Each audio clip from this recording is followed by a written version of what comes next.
नमस्कार मंडळी. आज आपण एक महत्त्वाचा आणि उपयोगी पडणारा विषय पाहणार आहोत. तो म्हणजे भजनी मंडळ कसे स्थापन करावे. आपल्या महाराष्ट्रात भजन परंपरेला फार मोठं सांस्कृतिक आणि धार्मिक महत्त्व आहे. भजनी मंडळ हे समाजात एकतेचा, संस्काराचा आणि चांगल्या विचारांचा प्रचार करतात. म्हणूनच अनेकांचा प्रश्न पडतो, आम्ही भजनी मंडळ सुरू करू इच्छितो, पण नेमकी त्याची प्रक्रिया काय आहे?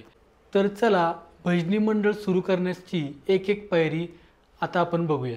सर्वप्रथम तुम्हाला भजनी मंडळ रजिस्टर करण्यासाठी कमीत कमी 6 सदस्यांची गरज आहे. त्यामध्ये अध्यक्ष, सचिव, खजिनदार व सर्वसाधारण सदस्य असे पद ठरवता येते. त्यानंतर भजन गाणारे, वाद्य वाजवणारे किंवा आयोजनात रस असणारे लोक यात असू शकतात. त्यानंतर तुम्हाला आपल्या भजनी मंडळाचे नाव ठरवावे लागणार आहे. मित्रांनो, हे नाव ठरवताना एक महत्त्वाची गोष्ट विसरू नये, ते म्हणजे आधी हे कुणी नाव दुसऱ्या कोणी घेतलेले नसावे. म्हणजे धर्मदाय कार्यालयात तुम्हाला जर आपले भजनी मंडळाचे नाव नोंद करायचे असेल तर तुम्हाला हे बघणे अत्यंत महत्त्वाचे आहे की तुम्ही दिलेले जे काही धार्मिक व सांस्कृतिक परंपरेला साजेचे असे नाव आहे ते कोणी आधी घेतलेले नसावे. त्यानंतर तिसरी महत्त्वाची गोष्ट म्हणजे तुम्हाला तुमच्या भजनी मंडळाची उद्दिष्ट ठरवावी लागतील. म्हणजे तुमचं भजनी मंडळ स्थापन करण्याचं उद्दिष्ट काय आहे याची कारणे तुम्हाला धर्मदाय आयुक्तालयामध्ये सबमिट करावी लागतील.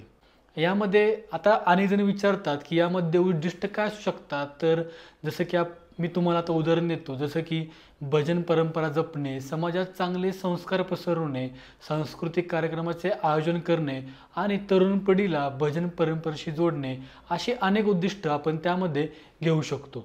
त्यानंतर चौथी गोष्ट म्हणजे तुम्हाला त्या भजनी मंडळाचे संविधान निर्माण करावे लागते. म्हणजे नियमावली तयार करावी लागतात.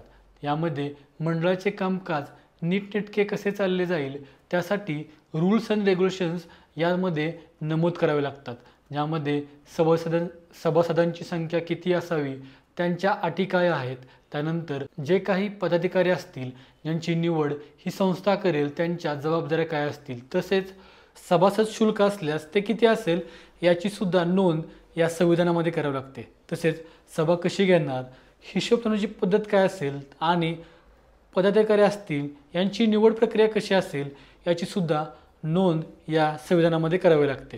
त्यानंतर पाचवी महत्त्वाची पायरी म्हणजे ह्या अधिकृत मंडळाची नोंदणी करणे महत्त्वाचे आहे. आता ही नोंदणी सोसायटी रजिस्ट्रेशन ॲक्ट 1860 तर पब्लिक ट्रस्ट ॲक्ट 1950 म्हणून करावी लागते. बहुतेक भजनी मंडळे ही सोसायटी म्हणून नोंदवली जातात.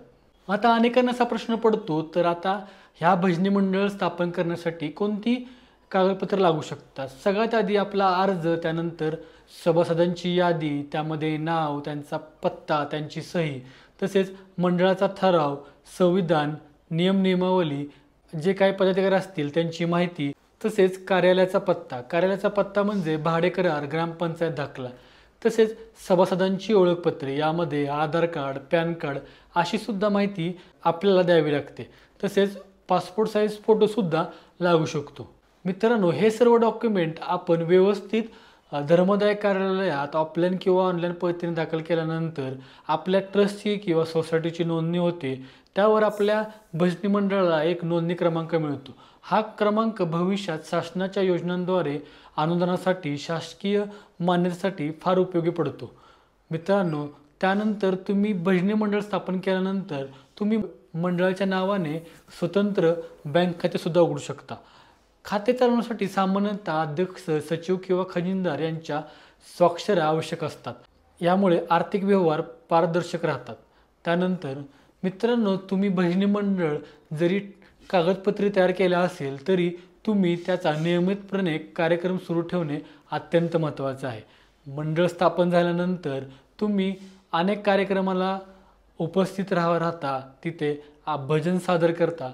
अशा वेळी त्या कार्यक्रमाचे फोटो आणि त्याचे इन्व्हिटेशन कार्ड जपून ठेवणे व त्याचा हिशोबाचा खर्च धर्मदाय कार्यालयात कळवणे अत्यंत महत्त्वाचे आहे.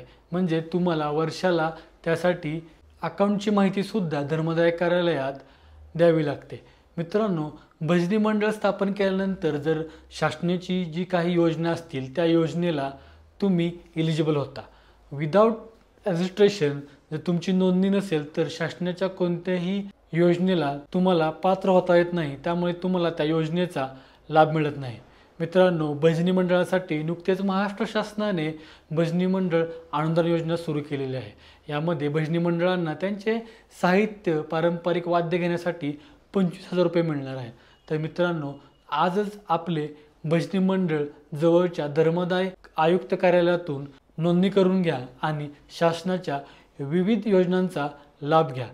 तसेच मंडळ रजिस्टर केल्यामुळे आपल्या मंडळाची योग्य ती माहिती लोकांपुढे पुरवता येते. भजनी मंडळासाठी आपल्याला देणगी स्वीकारता येते.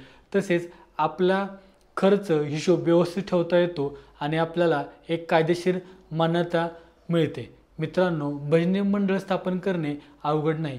फक्त योग्य पद्धतीने नोंदणी केली तर मंडळ आपण सहजरित्या सुरू करू शकतो. यामुळे गावातील सांस्कृतिक परंपरा जपली जाईल आणि शासनाच्या योजना मिळून भजन परंपरेला आणखी बळकटी देता येईल. जर हा व्हिडिओ तुम्हाला उपयुक्त वाटला असेल तर नक्की लाईक करा, शेअर करा आणि चॅनलला सबस्क्राईब करायला विसरू नका. धन्यवाद.